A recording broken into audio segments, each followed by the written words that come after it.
जय हिंद दोस्तों, Sandeep tricky math special YouTube channel में आप सभी का स्वागत है। बिहार पुलिस कांस्टेबल विज्ञापन संख्या 01/2023 जिसमें टोटल पोस्ट है 21,391।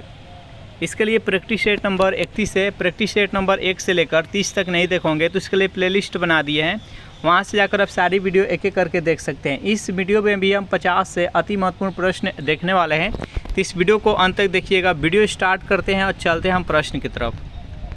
पहला प्रश्न है आपके सामने कि किस गवर्नर जनरल पर महाभियोग का मुकदमा चलाया गया? वारेन हेस्टिंग्स पर, लॉर्ड कलायू पर, लॉर्ड कर्नवालिस पर, लॉर्ड बेलेजली पर। बताइए यहाँ पर 1 नंबर प्रश्न का सही आंसर क्या है। 1 नंबर प्रश्न का जो भी कैंडिडेट ऑप्शन नंबर ए के साथ जा रहे हैं वारेन हेस्टिंग्स बता रहे हैं, बिल्कुल ही सही जवाब है।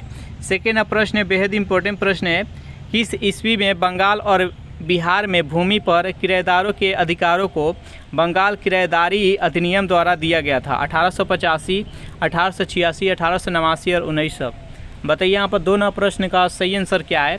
तो 2 नंबर प्रश्न का जो भी कैंडिडेट यहाँ पर ऑप्शन नंबर ए के साथ जा रहे हैं 1885 बता रहे हैं, बिल्कुल ही सही जवाब है। नेक्स्ट यहाँ पर 3 नंबर प्रश्न है आपके सामने कि निम्नलिखित में से कौन फराजी विद्रोह का नेता था? आगा मोहम्मद रजा, दादू मियाँ, शमशेर गाजी और वजीर अली। बताइए यहाँ पर 3 नंबर प्रश्न का सही आंसर क्या है। तो 3 नंबर प्रश्न का जो भी कैंडिडेट यहाँ पर ऑप्शन नंबर बी के साथ जा रहे हैं दादू मियाँ, बिल्कुल ही सही जवाब है। नेक्स्ट यहाँ पर 4 नंबर प्रश्न आपके सामने बेहद इंपॉर्टेंट प्रश्न है कि हंटर कमीशन की रिपोर्ट में विकास का विशेष जोर दिया गया था बालिकाओं की शिक्षा को, उच्च शिक्षा को, प्राथमिक शिक्षा को और तकनीकी शिक्षा को। बताइए यहाँ पर 4 नंबर प्रश्न का सही आंसर क्या है। हंटर कमीशन के रिपोर्ट में विकास पर विशेष जोर दिया गया था वो प्राथमिक शिक्षा पर। जो भी कैंडिडेट यहाँ पर ऑप्शन नंबर सी के साथ जा रहे हैं, बिल्कुल ही सही जवाब है। चलिए नेक्स्ट यहाँ पर 5 नंबर प्रश्न है कि किस राजा की कहानी मुद्रा राक्षस नाटक का विषय है? जयचंद चंद्रगुप्त द्वितीय, ऑप्शन नंबर सी है चंद्रपीर और डी है चंद्रगुप्त मौर्य। बताइए यहाँ पर 5 नंबर प्रश्न का सही आंसर क्या है। तो 5 नंबर प्रश्न का जो भी कैंडिडेट यहाँ पर ऑप्शन नंबर डी के साथ जा रहे हैं चंद्रगुप्त मौर्य बता रहे हैं, बिल्कुल ही सही जवाब है। नेक्स्ट यहाँ पर 6 नंबर प्रश्न है, बेहद इंपॉर्टेंट प्रश्न है कि कौन से गुप्ता सम्राट अपने सिक्कों पर बांसुरी या बीड़ा बजाते हुए प्रस्तुत किए गए? बताइए यहाँ पर ऑप्शन नंबर ए है चंद्रगुप्त प्रथम, चंद्रगुप्त द्वितीय, समुद्रगुप्त, स्कंदगुप्त। बताइए यहाँ पर 6 नंबर प्रश्न का सही आंसर क्या है। तो 6 नंबर प्रश्न का जो भी कैंडिडेट यहाँ पर ऑप्शन नंबर सी के साथ जा रहे हैं समुद्रगुप्त बता रहे हैं, बिल्कुल ही सही जवाब है।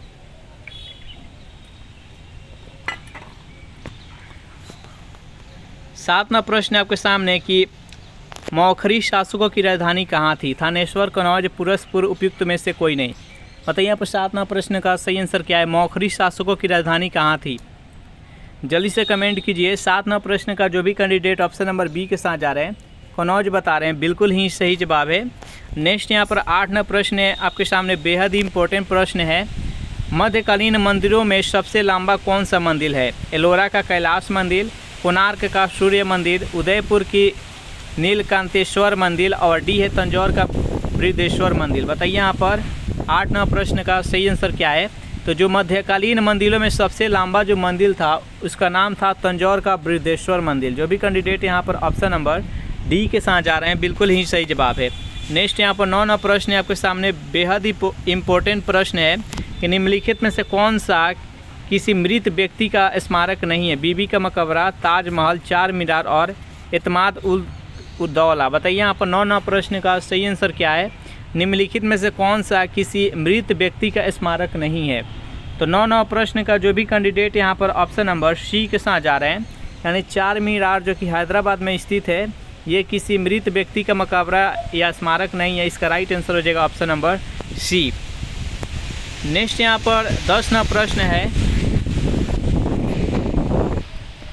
मराठों की किस शाखा ने अंतिम पेशवा बाजीराव द्वितीय को पराजित किया? ऑप्शन नंबर ए है सिंधिया ने, बी है होलकर ने। बताइए दोनों ऑप्शन में से कौन सा सही है। तो 10 नंबर प्रश्न का जो भी कैंडिडेट यहाँ पर ऑप्शन नंबर बी के साथ जा रहे हैं होलकर ने, बिल्कुल ही सही जवाब है। चलिए नेक्स्ट क्वेश्चन देखते हैं। सेशन आप लोग को अच्छा लग रहा है तो वीडियो को लाइक कर दीजिए, अपने दोस्तों के पास शेयर कर दीजिए, और जो भी कैंडिडेट अभी तक इस चैनल को सब्सक्राइब नहीं किए होंगे तो फटाफट इस चैनल को भी सब्सक्राइब कर लीजिएगा। जितने भी प्रश्न इसमें कराया जा रहा है, आपके एग्ज़ाम के व्यू से बेहद इंपॉर्टेंट रहने वाला है। जैसा सिलेबस है उसके अकॉर्डिंग ही क्लास कराया जा रहा है। 11वां प्रश्न है कि मुगल काल के किस विद्रोह की जड़ में कृषकों की समस्या थी? राजपूत विद्रोह, सतनामी और जाट विद्रोह, सिख विद्रोह और मराठा विद्रोह। बताइए यहाँ पर 11वां प्रश्न का सही आंसर क्या है? 11वां प्रश्न का जो भी कैंडिडेट ऑप्शन नंबर बी के साथ जा रहे हैं, सतनामी तथा जाट विद्रोह बिल्कुल ही सही जवाब है। नेक्स्ट यहाँ पर 12वां प्रश्न है आपके सामने कि किसके ऊपर अपनी विजय को निशानी के रूप में राणा कुंभा ने चित्तौड़ में विजय स्तंभ का निर्माण करवाया था? चारों ऑप्शन देख लीजिए और बताइए यहाँ पर 12वां प्रश्न का सही आंसर क्या है। तो 12वां प्रश्न का जो भी कैंडिडेट यहाँ पर ऑप्शन नंबर डी के साथ जा रहे हैं, मालवा का महमूद खलजी बिल्कुल ही सही जवाब है। नेक्स्ट यहाँ पर 13वां प्रश्न है कि कृषि भूमि में किस के पौधे उगाने से भूमि का अपरदन अधिकतम तीव्रता से होता है? सुघर में आलू, गेहूं और क्लोवर। बताइए यहाँ पर 13वां प्रश्न का सही आंसर क्या है। तो 13वां प्रश्न का जो भी कैंडिडेट यहाँ पर ऑप्शन नंबर ए के साथ जा रहे हैं, सोधवार में बिल्कुल ही सही जवाब है। नेक्स्ट यहाँ पर 14वां प्रश्न है कि भारत के किस राज्य में नागार्जुन सागर परियोजना है? आंध्र प्रदेश में, मध्य प्रदेश में, उत्तर प्रदेश और तमिलनाडु। बताइए यहाँ पर 14वां प्रश्न का सही आंसर क्या है। भारत के किस राज्य में नागार्जुन सागर परियोजना है?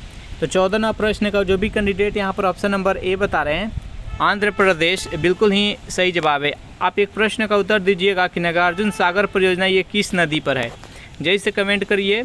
15वां प्रश्न है कि कौन सा मसाला भारत के काला सोना के रूप में जाना जाता है? काली मिर्च को, इलायची को और लौंग को। बताइए यहाँ पर 15वां प्रश्न का सही आंसर क्या है।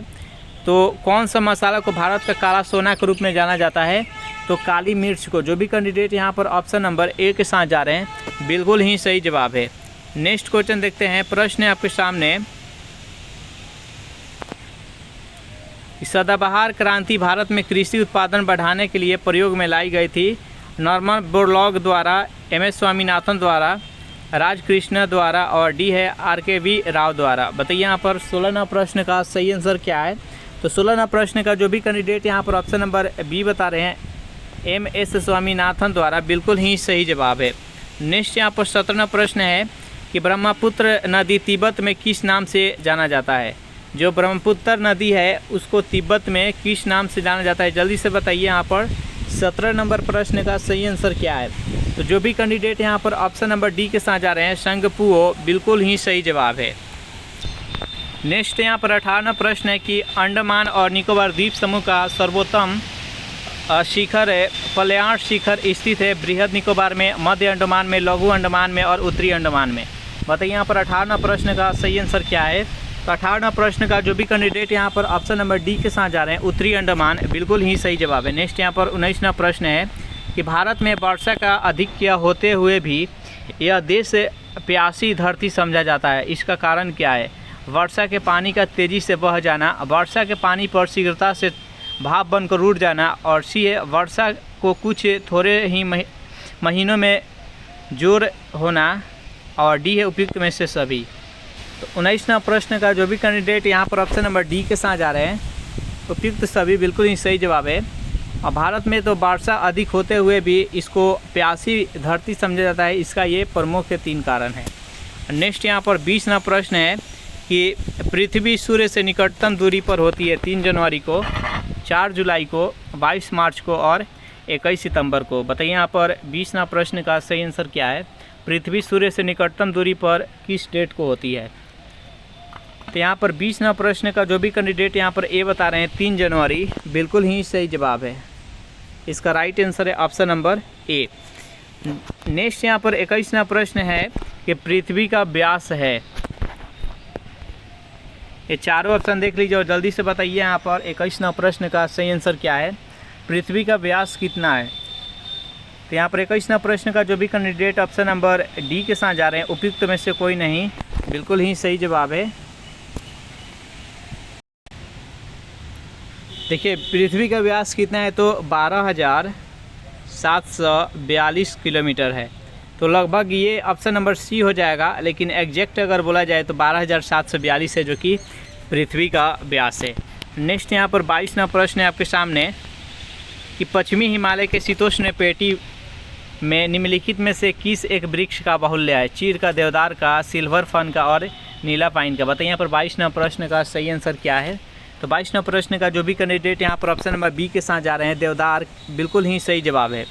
अगर इस सेशन का आपको पीडीएफ चाहिए तो इसके लिए टेलीग्राम ग्रुप बना दिए हैं, जिसका लिंक इसी वीडियो के नीचे डिस्क्रिप्शन में मिल जाएगा, वहाँ से ज्वाइन करके इसका पीडीएफ डाउनलोड कर सकते हैं। नेक्स्ट यहाँ पर 23 नंबर प्रश्न है कि प्रोटेम स्पीकर सामान्यतः किसे नियुक्त किया जाता है? पिछली लोकसभा के अध्यक्ष को, पिछली लोकसभा के उपाध्यक्ष को, नवनिर्वाचित लोकसभा के वरिष्ठ सदस्यों में से एक को और पिछली लोकसभा के विपक्ष के नेता को। बताइए यहाँ पर प्रोटेम स्पीकर के रूप में सामान्यतः किसे नियुक्त किया जाता है? 23 नंबर प्रश्न का जो भी कैंडिडेट यहाँ पर ऑप्शन नंबर सी के साथ जा रहे हैं, नवनिर्वाचित लोकसभा के वरिष्ठ सदस्यों में से एक को, इसका राइट आंसर है ऑप्शन नंबर सी। नेक्स्ट यहाँ पर 24 नंबर प्रश्न है कि भारतीय संविधान मान्यता देता है केवल धार्मिक अल्पसंख्यकों को, केवल भाषाई अल्पसंख्यकों को धार्मिक और भाषाई अल्पसंख्यकों को धार्मिक, भाषाई नृजातीय अल्पसंख्यकों को। बताइए यहाँ पर 24 नंबर प्रश्न का सही आंसर क्या है? तो जो भी कैंडिडेट यहाँ पर ऑप्शन नंबर सी के साथ जा रहे हैं, धार्मिक और भाषाई अल्पसंख्यकों को, बिल्कुल ही सही जवाब है।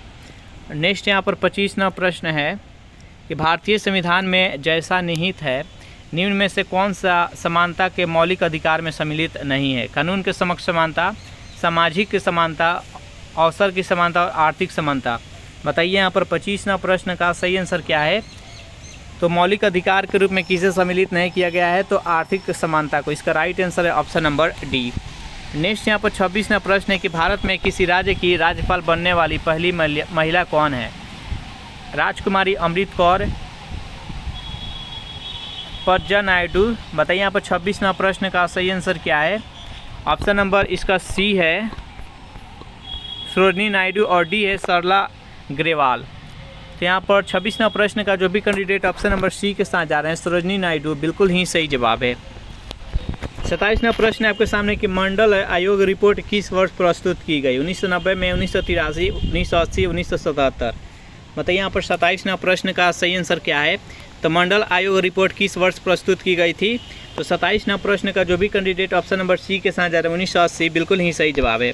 नेक्स्ट यहाँ पर 28 नंबर प्रश्न है कि राज्य वित्त आयोग है एक विधिक संस्था, असंवैधानिक संस्था, संवैधानिक संस्था और डी है उपयुक्त में से कोई नहीं। बताइए यहाँ पर 28 नंबर प्रश्न का सही आंसर क्या है? राज्य वित्त आयोग एक कैसी संस्था है? तो 28 नंबर प्रश्न का जो भी कैंडिडेट ऑप्शन नंबर सी बता रहे हैं, एक संवैधानिक संस्था है, बिल्कुल ही सही जवाब है।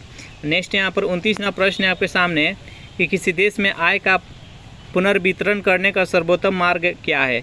चारों ऑप्शन देख लीजिए और बताइए यहाँ पर 29 नंबर प्रश्न का सही आंसर क्या है? किसी देश में आय का पुनर्वितरण करने का सर्वोत्तम मार्ग क्या है? तो जो भी कैंडिडेट यहाँ पर ऑप्शन नंबर ए बता रहे हैं, प्रगामी व्यय से संयुक्त प्रगामी कराधान, बिल्कुल ही राइट आंसर है ऑप्शन नंबर ए। नेक्स्ट यहाँ पर 30 नंबर प्रश्न है कि यदि प्राथमिक घाटे में ब्याज भुगतान को सम्मिलित कर लिया जाए तो यह बराबर होता है बजट घाटे के, राजकोषीय घाटे के, वित्त व्यवस्था के और आगम घाटे के। बताइए यहाँ पर 30 नंबर प्रश्न का सही आंसर क्या है? तो जो भी कैंडिडेट यहाँ पर ऑप्शन नंबर बी के साथ जा रहे हैं, राजकोषीय घाटे, बिल्कुल ही सही जवाब है।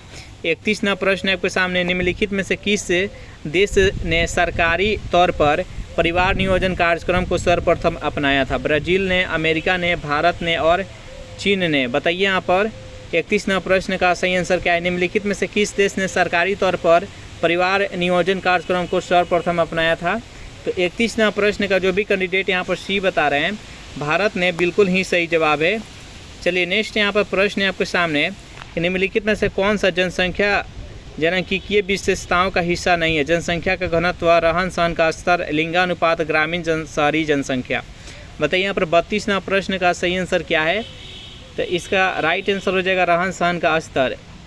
जो भी कैंडिडेट यहाँ पर ऑप्शन नंबर बी के साथ जा रहे हैं, बिल्कुल ही सही जवाब है। नेक्स्ट यहाँ पर 33 नंबर प्रश्न बेहद इंपॉर्टेंट प्रश्न है कि 2011 की जनगणना के अनुसार देश में कार्य सहभागिता की दर कितनी परसेंट है? 29.8%, 34.8%, 49.8% और 43.8%। बताइए यहाँ पर 33 नंबर प्रश्न का सही आंसर क्या है? जो भी कैंडिडेट यहाँ पर ऑप्शन नंबर सी के साथ जा रहे हैं, 39.8%, बिल्कुल ही सही जवाब है।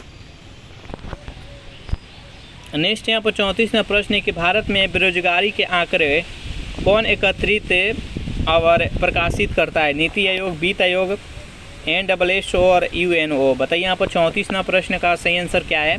भारत में बेरोजगारी के आंकड़े कौन एकत्रित और प्रकाशित करता है?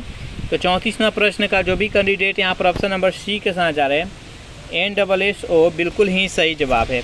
नेक्स्ट यहाँ पर 35वां प्रश्न के रोगग्रस्त वृक्कों के रोगियों को दिए जाने वाले अपोहन की प्रक्रम में प्रयुक्त परिघटना विसरण है, अवशोषण है, प्रसारण है और वैद्युतीकरण संचलन है। बताइए यहाँ पर 35वां प्रश्न का सही आंसर क्या है?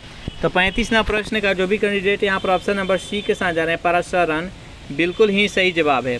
नेक्स्ट यहाँ पर 36वां प्रश्न है आपके सामने कि भारत में नाभिकीय विस्तार संधि पर हस्ताक्षर करने से इनकार कर दिया है क्योंकि यह भेदभावपूर्ण है, यह भारत की आणविक सैन्य क्षमता को निर्भर करेगी, यह आणविक शक्ति को शांतिपूर्ण उपयोग के विरुद्ध है। ऑप्शन नंबर डी है, दक्षिण एशिया क्षेत्र में यह शक्ति संतुलन को नकारात्मक ढंग से प्रभावित करेगी। बताइए यहाँ 36वां प्रश्न का सही आंसर क्या है? तो जो भी कैंडिडेट यहाँ पर ऑप्शन नंबर ए बता रही है भेदभावपूर्ण है, बिल्कुल ही सही जवाब है। नेक्स्ट प्रश्न देखते हैं, 37वां प्रश्न है आपके सामने कि किसी भी स्थिर या गतिशील वस्तु की स्थिति और दिशा में तब तक कोई परिवर्तन नहीं होता है जब तक उस पर कोई बाहरी बल सक्रिय ना हो। यह है न्यूटन के गति का विषय का प्रथम नियम, न्यूटन के गति विषय का द्वितीय नियम, तृतीय नियम और गैलीलियो के गति विषयक नियम। बताइए यहाँ पर 37वां प्रश्न का सही आंसर क्या है? तो जो भी कैंडिडेट यहाँ पर ऑप्शन नंबर ए के साथ जा रहे हैं, न्यूटन के गति का प्रथम नियम बिल्कुल ही सही जवाब है। न्यूटन के गति का प्रथम नियम और जड़त्व का नियम दोनों एक समान है। नेक्स्ट यहाँ पर 38वां प्रश्न है कि प्रशीतन खाद्य परिरक्षण में मदद करता है, जीवाणु को मारकर, जैव रासायनिक अभिक्रिया के दर को कम करके, एंजाइम के लिए नष्ट करके, और ऑप्शन नंबर डी है खाद्य पदार्थ को बर्फ की परत से ढककर। बताइए यहाँ पर 38वां प्रश्न का सही आंसर क्या है? तो जो भी कैंडिडेट यहाँ पर ऑप्शन नंबर बी के साथ जा रहे हैं, यानी जैव रासायनिक अभिक्रिया के दर को कम करके, बिल्कुल ही सही जवाब है। नेक्स्ट यहाँ पर 39वां प्रश्न है कि साइक्लोट्रॉन किसको त्वरित करने के लिए प्रयुक्त किया जाता है? न्यूट्रॉन को, प्रोटॉन को, परमाणु को और आयन को। बताइए यहाँ पर 39वां प्रश्न का सही आंसर क्या है? साइक्लोट्रॉन किसको त्वरित करने के लिए प्रयुक्त किया जाता है? तो 39वां प्रश्न का जो भी कैंडिडेट यहाँ पर ऑप्शन नंबर बी के साथ जा रहे हैं, प्रोटॉन को, बिल्कुल ही सही जवाब है। चलिए नेक्स्ट यहाँ पर 40वां प्रश्न है कि पाश्चुरीकरण किससे संबंधित है? दूध के निर्जमीकरण से, दूध के निर्जलीकरण से, दूध के किण्वन से और दूध के आसवन से। बताइए यहाँ पर 40वां प्रश्न का सही आंसर क्या है? तो 40वां प्रश्न का जो भी कैंडिडेट यहाँ पर ऑप्शन नंबर ए के साथ जा रहे हैं, दूध के निर्जमीकरण से, बिल्कुल ही सही जवाब है। नेक्स्ट यहाँ पर 41वां प्रश्न है कि निम्न में से कौन सा सबसे अधिक स्वान है? अल्कोहल, पानी, शहद और गैसोलीन। बताइए यहाँ पर 41वां प्रश्न का सही आंसर क्या है? निम्न में से कौन सा सबसे अधिक श्यान है? तो जो भी कैंडिडेट यहाँ पर ऑप्शन नंबर सी के साथ जा रहे हैं, शहद, बिल्कुल ही सही जवाब है। नेक्स्ट यहाँ पर 42वां प्रश्न है कि फफूंद की कोशिका भित्ति किसकी बनी होती है? हेमीसेलुलोज की, ऑप्शन नंबर बी है काइटिन की, ऑप्शन नंबर सी है सेलुलोज एवं काइटिन की, और डी है प्रेक्टिन की। बताइए यहाँ पर 42वां प्रश्न का सही आंसर क्या है? तो 42वां प्रश्न का जो भी कैंडिडेट यहाँ पर ऑप्शन नंबर सी के साथ जा रहे हैं, सेलुलोज एवं काइटिन की, बिल्कुल ही सही जवाब है। चलिए नेक्स्ट यहाँ पर 43वां प्रश्न है कि एक मेढक के दिल में कितने कक्ष होते हैं? 2, 3, 4 और 5। जल्दी से बताइए यहाँ पर 43वां प्रश्न का सही आंसर क्या है? एक मेढक के दिल में कितने कक्ष होते हैं? तो 43वां प्रश्न का जो भी कैंडिडेट यहाँ पर ऑप्शन नंबर बी के साथ जा रहे हैं, 3, बिल्कुल ही सही जवाब है। मेढक में 3 होते हैं, मछली में 2 होता है और मनुष्य में 4 होता है। ये याद रखिएगा, मेढक में कितने कक्ष होते हैं? तो 3, मछली में 2 और मनुष्य में 4। नेक्स्ट यहाँ पर 44वां प्रश्न है कि निम्न में से कौन सा एक प्रोटीन नहीं है? चारों ऑप्शन देख लीजिए और बताइए यहाँ पर 44वां प्रश्न का सही आंसर क्या है? निम्नलिखित में से कौन सा एक प्रोटीन नहीं है? तो 44वां प्रश्न का जो भी कैंडिडेट ऑप्शन नंबर सी के साथ जा रहे हैं, ऑक्सीटोसिन, बिल्कुल ही सही जवाब है। नेक्स्ट यहाँ पर 45वां प्रश्न है आपके सामने, बेहद इंपॉर्टेंट प्रश्न है कि बॉल पेन किस सिद्धांत पर कार्य करता है? श्यानता पर, बॉयल का नियम पर, गुरुत्वीय बल पर और पृष्ठ तनाव पर। बताइए यहाँ पर 45वां प्रश्न का सही आंसर क्या है? तो जो बॉल पेन है किस सिद्धांत पर कार्य करता है, तो सयानता। जो भी कैंडिडेट यहाँ पर ऑप्शन नंबर ए के साथ जा रहे हैं बिल्कुल ही सही जवाब है। सेशन आप लोग को अच्छा लग रहा है तो वीडियो को लाइक अपने दोस्तों के पास शेयर कर दे, और जितने भी कैंडिडेट अभी तक इस चैनल को सब्सक्राइब नहीं किए होंगे तो फटाफट इस चैनल को भी सब्सक्राइब कर लीजिए।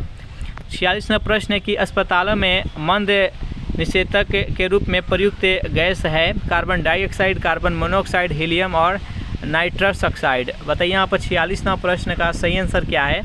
तो 46वां प्रश्न का जो भी कैंडिडेट यहाँ पर ऑप्शन नंबर डी के साथ जा रहे हैं नाइट्रस ऑक्साइड, बिल्कुल ही सही जवाब है। नेक्स्ट यहाँ पर 47वां प्रश्न है आपके सामने। कर्नाटक का कौन सा स्थान जैन की काशी के नाम से प्रसिद्ध है? मुद्दू बिहार, गुलबर्गा, अकोला और दावणगेरे। बताइए यहाँ पर 47वां प्रश्न का सही आंसर क्या है। तो यहाँ पर 47वां प्रश्न का जो भी कैंडिडेट ऑप्शन नंबर ए के साथ जा रहे हैं मुद्दू बिदर, बिल्कुल ही सही जवाब है। नेक्स्ट यहाँ पर 48वां प्रश्न है आपके सामने कि भारत का सबसे बड़ा स्टेडियम युवा भारतीय स्टेडियम किस खेल से संबंधित है? क्रिकेट, फुटबॉल, हॉकी और टेनिस। बताइए यहाँ पर 48वां प्रश्न का सही आंसर क्या है। तो भारत का जो सबसे बड़ा स्टेडियम है युवा भारतीय स्टेडियम, यह फुटबॉल से संबंधित है। जो भी कैंडिडेट यहाँ पर ऑप्शन नंबर बी के साथ जा रहे हैं बिल्कुल ही सही जवाब है। 49वां प्रश्न है कि मदुरई का मीनाक्षी मंदिर किस देवता से संबंधित है? काली, दुर्गा, कृष्ण और शिव। बताइए यहाँ पर 49वां प्रश्न का सही आंसर क्या है। तो मदुरई का मीनाक्षी मंदिर किस देवता से संबंधित है? तो 49वां प्रश्न का जो भी कैंडिडेट ऑप्शन नंबर डी के साथ जा रहे हैं शिव, बिल्कुल ही सही जवाब है। नेक्स्ट यहाँ पर 50वां प्रश्न है कि निम्न में से कौन सा लोक नृत्य झारखंड से संबंधित नहीं है? विदेशिया, छऊ, कर्मा और गरबा। बताइए यहाँ पर 50वां प्रश्न का सही आंसर क्या है। तो निम्न में से कौन सा लोक नृत्य झारखंड से संबंधित नहीं है? तो गरबा है। गरबा कहाँ का है? तो ये गुजरात का है। बाकी यहाँ पर विदेशिया, छऊ और कर्मा, ये तीनों है जो कि झारखंड का है। इस प्रकार से ये सेशन यहीं पर समाप्त हो रहा है। ये सेशन आप लोग को कैसा लगा ज़रूर कमेंट करके बताइएगा। सेशन आप लोग को अच्छा लगा हो तो वीडियो को लाइक कर दीजिए, अपने दोस्तों के पास शेयर कर दीजिए, और जो भी कैंडिडेट अभी तक इस चैनल को सब्सक्राइब नहीं किए होंगे तो फटाफट इस चैनल को सब्सक्राइब कर लीजिए। Thanks for watching this video. मिलते हैं नेक्स्ट वीडियो में।